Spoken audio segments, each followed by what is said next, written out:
rape and sexual abuse. Mega producer, Hollywood heavyweight Harvey Weinstein. Here's a statement from Mrs. Clinton. I was shocked and appalled by the revelations about Harvey Weinstein. The behavior described by women coming forward cannot be tolerated. Their courage and the support of others is critical in helping to stop this kind of behavior.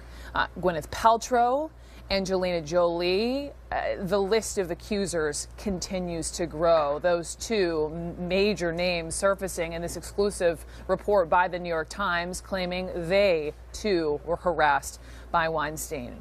Not even 48 hours after Weinstein was fired from his own company, we are now hearing new bombshell allegations of rape and more sex abuse. Several women coming forward with their allegations in this New York Times article and also this explosive New Yorker piece.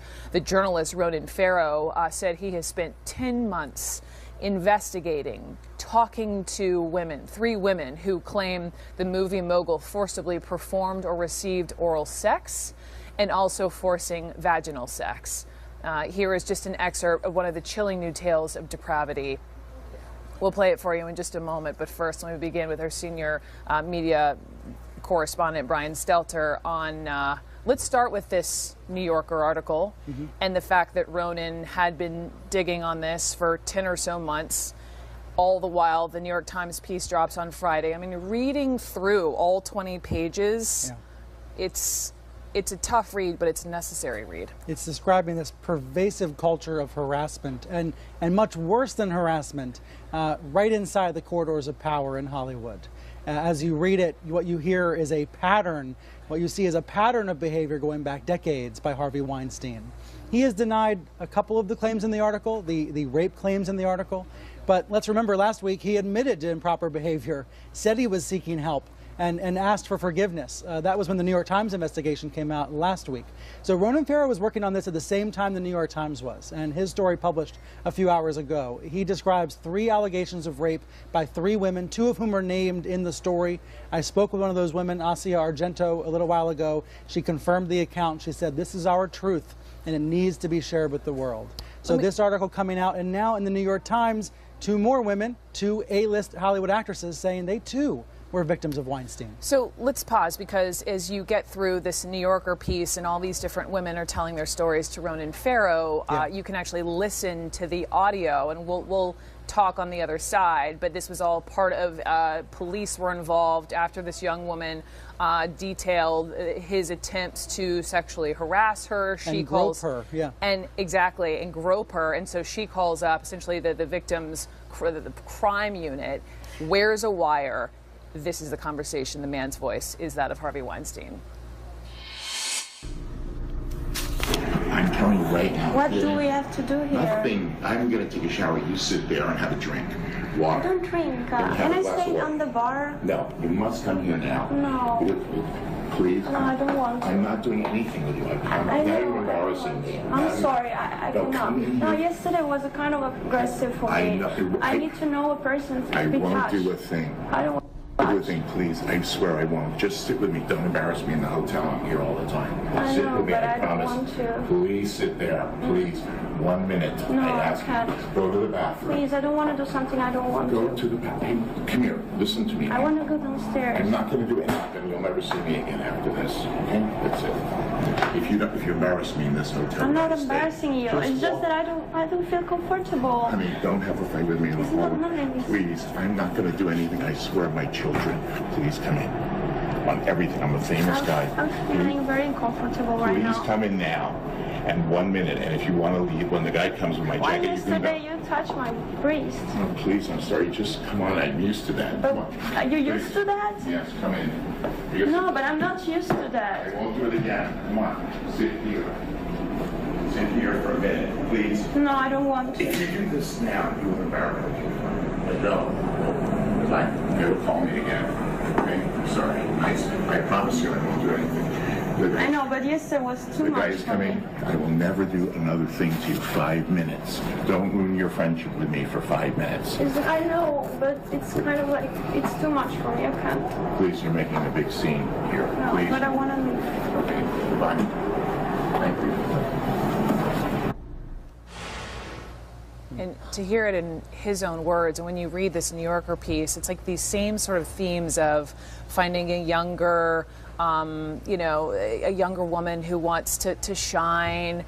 He's this mega Hollywood producer. But it's manipulation in addition to this alleged harassment. This tape sounds like Predator and Prey, and it doesn't sound like a man who's just doing this for the first time, does it? There's a lot we don't know here, but this does not sound like an amateur, Harvey Weinstein, who's just doing this for the first time in his life. This is 2015, and the first known settlement to an accuser is back in 1990.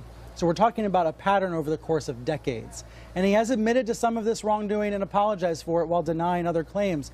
The bottom line is, now he's on tape. This tape existed 2 years ago, but it hadn't been heard until today, thanks to the New Yorker. Why were no charges pressed? That is the outstanding question. So this tape was handed over to the district attorney here in Manhattan. The NYPD says that was their responsibility. They handed it off to the DA, and after a thorough investigation, apparently, the DA declined to prosecute. Why did they decline to prosecute? Well, it might be that they didn't believe the woman was credible enough to move forward with this. The woman had a history in Italy that perhaps the DA's office was concerned about. Or maybe it was because the DA was afraid to go up against Harvey Weinstein. And that's going to be the question for Cy Vance's office now. Why is it that Harvey Weinstein was not pursued in this case? He got a little bit of publicity back in 2015 when these allegations came out, but he was never arrested or charged. This was able to go away. And is that because he's so powerful, or should I say was so powerful, that it was able to be covered up? Now, Harvey Weinstein, until last week, had the ability to make or break careers. And that's ultimately what this is about, right? The power imbalance. And you hear the power imbalance right there on that tape when he's practically begging this woman to come up to his room one day after she says that he groped her. The language that he used. And as I was talking to you, I just got a piece of information in my ear that the NYPD is telling CNN that they are not, I repeat, not currently investigating Harvey Weinstein. An interesting other note. Yeah. Notable. Thank you. An interesting other note from the New Yorker piece, and I know we've got Nia Malika Henderson who can weigh in just a second, but to you, where apparently, according to one of these women, he mentions Bill Cosby. And he's essentially boasting, well, I'm not Bill Cosby, the inference being, well, I'm not drugging you to harass and molest you. Yeah. What? As if he's learned from these past scandals and tried to claim that he's the better man.